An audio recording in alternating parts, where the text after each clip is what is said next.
Okay, good evening. We are going to go run a very basic call. We're going to leave a lot of features out here. This is just a very simple introduction to house call and how we're going to use it. So, as you notice, I have nothing on the board. This is one of the flaws of house call is it does not automatically update the schedule. So, this is the main screen that you see whenever you log in for the day. You first start the app. We don't want to use the upcoming jobs. That's going to throw you off. If you have a task on there, such as an event or something that needs to happen, it will not show them. So we need to go to our actual schedule and look at it. Now, notice it populated with the job that I have for today. So it's Saturday morning. We knew Friday that we were scheduled to work Saturday. We knew we had a job. We get up early in the morning and it's 8 o'clock ish. We clock in. We're now on the clock. We're going to go run this call. So let's look at it. The first thing we're going to do is scroll down, look at our service items, look at our services, click on it. We can click on it again and go deeper, see if there's any special notes. No, we just have a service. Nothing too fancy. I like to next check my calendar, not calendar, map, and see how far away it is. Now, if you notice, this sets my status to on the way or open in maps only. I'm going to click open in maps only.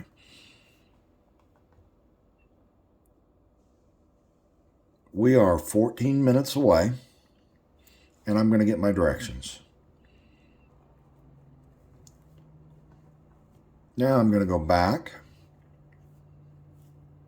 to our job, and I'm going to call the homeowner.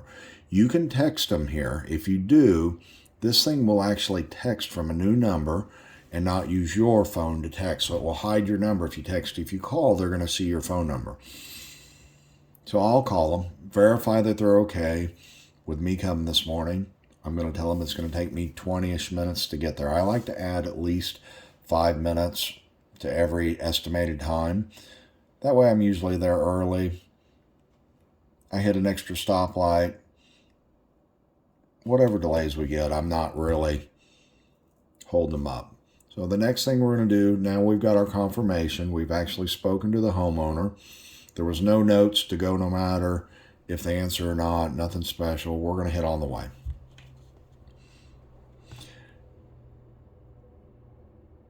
Now the software knows that we're driving, knows we're on our way to the customer. We drive for 15, 20 minutes. We get there. We're ready to do the work. We hit start my time. This is actually really critical that we do this. We get there, we're halfway through the service. You have to go to the restroom. We don't use the homeowner's restroom. We're going to pause our time. We need to take a break. If we want to put other, that's fine. We put notes of what we did, why we needed to break. It doesn't really matter.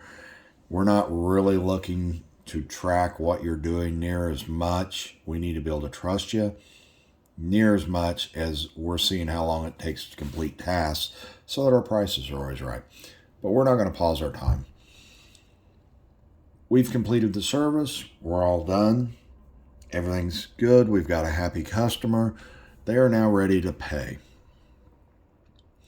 We are going to hit the pay button. We're going to hit the next. And they're going to pay with one of these options: cash, check, credit card. Other we're not currently using. Later we'll have the ability to actually take a loan clear down to $300 for them to pay for it if they're approved. Right now we're not doing that. You collect the payment. It automatically sends them an email. And you can also send the invoice at any time also. The invoice shows the amount due here. This is the total for the job. This does not change based on a partial payment down here. This up here does. So if they have a credit on their account or something like that, it may say 0 up there. Just good to know. Next, we verify the email. You can also, if they don't have an email account, you can text it to them. So that right there will send a text message, but we're going to email it.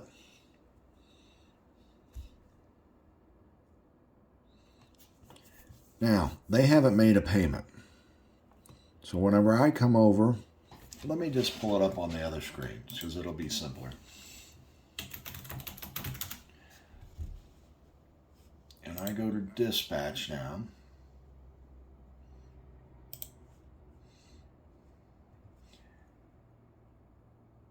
And I pulled the invoice up.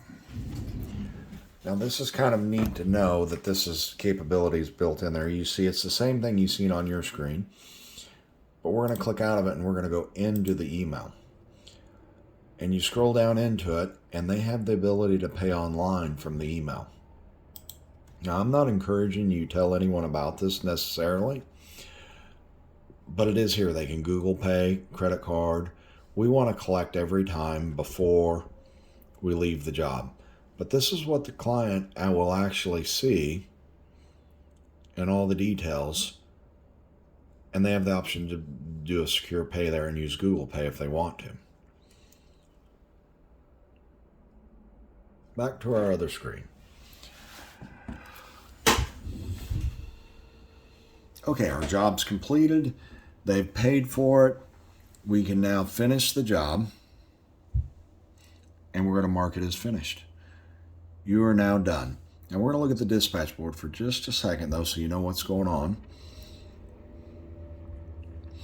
Now that's circled in red. It will be completely grayed out if they paid their bill. If they haven't paid their bill, that's also what the dispatch sees on the computer screen, and they know we've got a collection to do. Typically, we're not allowing people to bill out unless approved. Landlords, but we often ask them if they can pay with a credit card as soon as we're done. You can take the credit cards over the phone. You can email it. They can pay it. Bills are supposed to be due at this time of service, not 3 weeks, 6 months later like often happens. So we've completed everything. We're done working for the day. We've gone home. We're going to clock out. Congratulations, you just ran the most basic call.